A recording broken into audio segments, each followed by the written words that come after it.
यहां पर आते हैं मौर्य काल में। मौर्य काल में बहुत ही इंपॉर्टेंट क्वेश्चन आपका बनता है, क्योंकि यहां पर जो है मौर्य काल से ही अगर देखा जाए तो प्रमुख रूप से छत्तीसगढ़ का जो इतिहास है वो राष्ट्रीय राजवंश के तौर पे चालू होता है।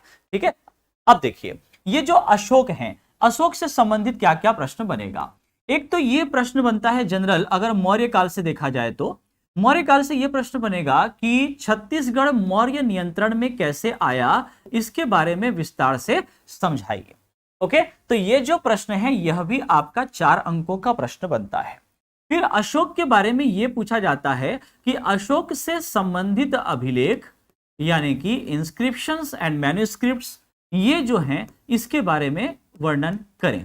ओके, तो अशोक से संबंधित अभिलेख और शिलालेख और साथ ही साथ जो है यहां पर अशोक और से संबंधित कौन कौन से उनके सिक्के कहां कहां से प्राप्त हुए हैं, ये कुछ प्रमुख जो है टॉपिक्स हैं, प्रमुख बिंदु हैं जो यहां से पूछे जा सकते हैं। ओके, तो मौर्य काल में एक आपका जनरल क्वेश्चन कि कैसे छत्तीसगढ़ नियंत्रण में आया। दूसरी बात आपका कि अशोक से संबंधित अगर पूछ रहा है तो उनके अभिलेख पूछेगा, शिलालेख पूछेगा या फिर सिक्के, जो हमें यहां पर छत्तीसगढ़ से इतिहास से संबंधित जानकारी देते हैं। केवल उन्हीं अभिलेख और शिलालेख की बात हो रही है। लाइक इसमें आपका जो है सीता बेंगरा, जोगी मारा की गुफा, ये जो रामगढ़ की गुफा से हमको कुछ साक्ष्य मिले हैं, ठीक, हम उसके बारे में बात कर रहे हैं। ओके, तो ये आपके प्रमुख प्रश्न हैं जो कि मौर्य काल से आते हैं। तो अभिलेख शिलालेख की अगर बात करी जाए तो ये आपका 2 मार्क्स से 4 मार्क्स में पूछेगा।